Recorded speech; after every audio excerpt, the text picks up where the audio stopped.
আমি Dhaka new market এরিয়ায় আসছি। আপনাদেরকে আমি বলেছিলাম যে আমি ব্যবসায়িক বিভিন্ন ধারণা আপনাদেরকে দেওয়ার চেষ্টা করব। আসলে আমরা যারা যুবক আছি বা বর্তমানে পড়ালেখা শেষ করি নাই, এখনো পড়ালেখা করতেছি, পাশাপাশি ফ্যামিলির দারিদ্রতার কারণে আমরা কিছু করব এরকম একটা চিন্তা ভাবনা আমাদের মাথায় সব সময় ঘুরপাক খায়। আমরা প্রায় হতাশায় ভুগি। এই যে দেখুন, এই যে ভাইটা নুডলস বিক্রি করতেছে। আসলে এই জায়গায় আমি দেখছি যত কটা খাবারের দোকান আছে নিউ মার্কেট এরিয়ায় সব কটায় প্রচুর ভিড়, মানে লোকজন আছে, তারা প্রচুর পরিমাণে সেল করতেছে। দেখুন, এই যে ভাইটা নুডলস সেল করতেছে। আমি তার থেকে জিজ্ঞাসা করলাম যে ভাই, প্লেট কত করে? সে বলল ভাই 30 টাকা, 70 টাকা, 50 টাকা, আপনি কোনটা খাবেন? তারপর আমি তাকে বললাম যে ভাই আমাকে 30 টাকার এক প্লেট আপনি দেন। সে বলল যে ভাই 30 টাকার হলো ডিম দিয়ে, তো আমি ডিম দিয়ে নিলাম। আমি দেখবো যে খেয়ে কিরকম লাগে, এটা টেস্টটা কিরকম। তবে যেই কটা দোকানে আমি দেখলাম ঘুরে ঘুরে, সব কটা খাবারের দোকানে প্রচন্ড ভিড়। মানে প্রচন্ড ভিড় না হলেও লোকজন আছে, যেরকম 3 জন 4 জন কাস্টমার লাইগে আছে। আসলে আমরা যারা মোটামুটি ভাবে একটু সচ্ছল আছি, আমরা চাইলেই কিছু পুঁজি নিয়ে কিন্তু ব্যবসা বাণিজ্য করতে পারি হাট বাজারে। কিন্তু যারা একবারে দরিদ্র, যাদের ওইরকম পুঁজি জোগানোর মতো সামর্থ্য নাই, তারা হয়তো অনেকটা ভুক্তভোগী, যে টাকা পয়সার কারণে তারা ব্যবসা বাণিজ্য করতে পারে না।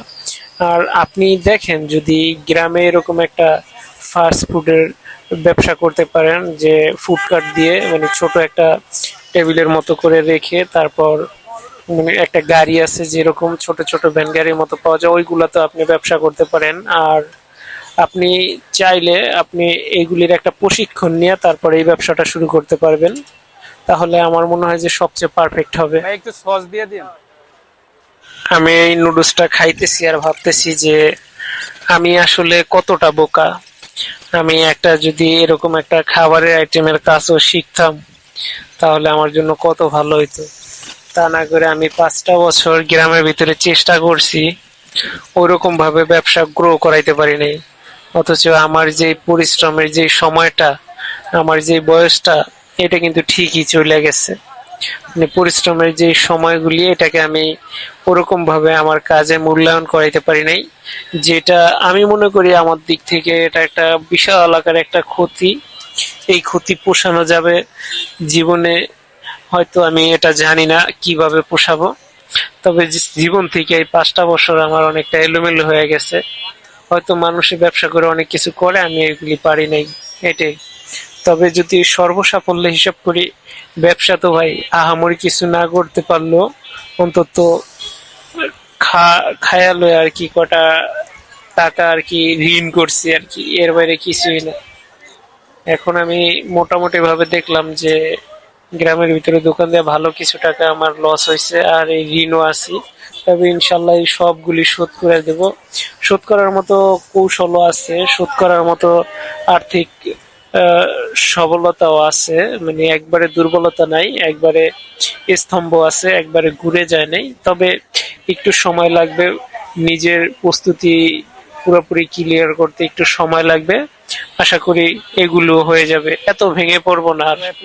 এত ভেঙে পড়ে কোনো লাভ নেই, বা এটা কিছুই না আমার জন্য। এই অল্প ক টাকার ঋণ, এগুলো আমার দেওয়ার সামর্থ্য আছে আল্লাহর রহমতে।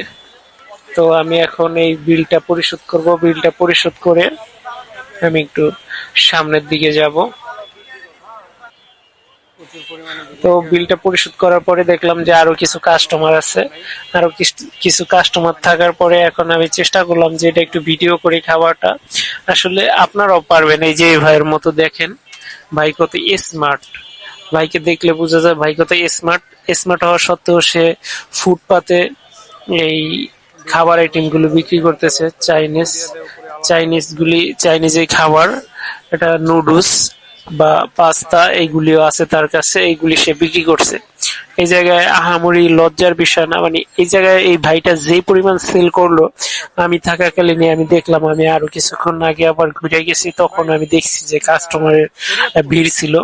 আমি থাকাকালীন যে কটাকা সেল করলো, এটা তো ভালো ভালো দেশ গ্রামের ভালো ভালো দোকান, এটা সারা 2-3 ঘন্টা সেল করতে পারে না। মানে সারাদিনে এই ভাই যা সেল করবে, এটা ভালো ভালো দেশ গ্রামের দোকানে সেল করতে পারে না।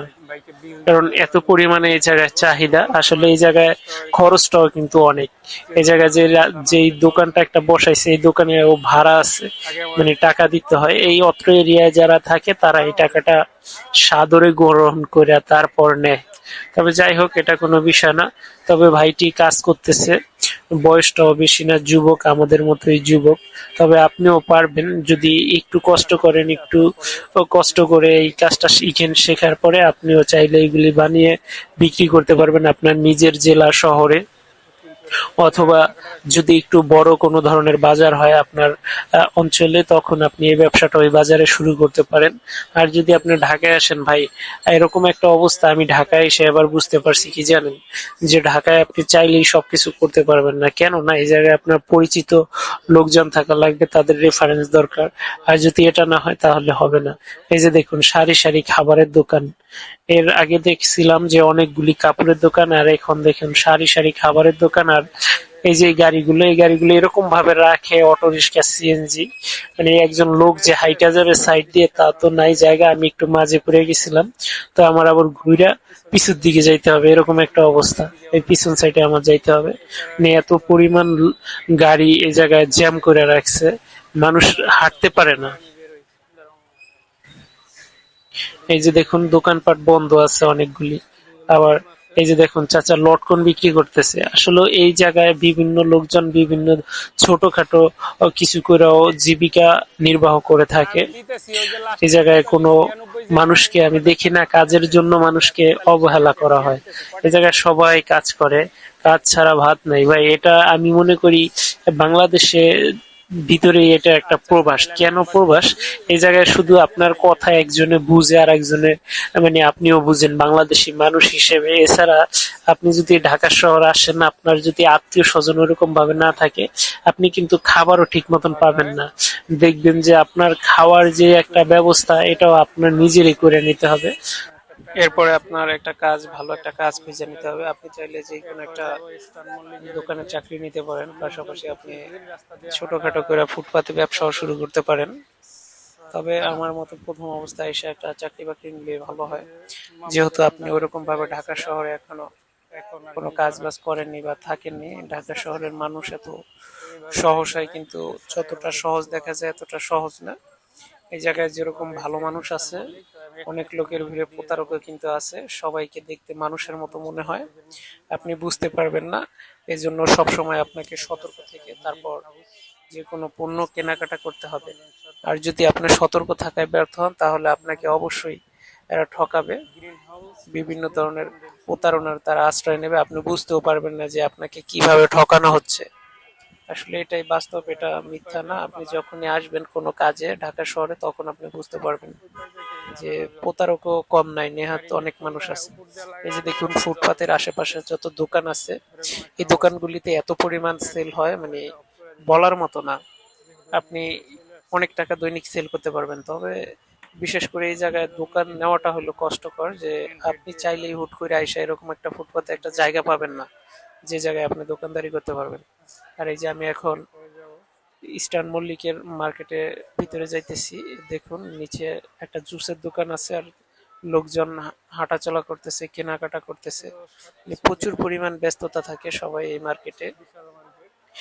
এরকম একটা মার্কেট তো সব সময় বেচা কিনা থাকবেই।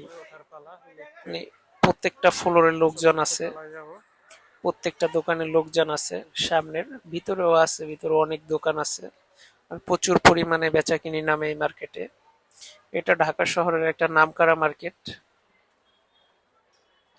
এই ইস্টার্ন মল্লিকা মার্কেটটাকে সারা বাংলাদেশের মানুষ এক নামে চিনে। আসলে এটা পাইকারির জন্য বিখ্যাত, এটা জামা কাপড়ের জন্য বিখ্যাত একটা দোকান, বিশেষ করে লেডিস আইটেমের জন্য বিখ্যাত ইস্টার্ন মল্লিকা। আপনারা যারা দোকানদারি করেন দেশ গ্রামে, আপনারা চাইলে এই জায়গা থেকে পণ্য সংগ্রহ করতে পারেন, হয়তো অনেকে জানেন না।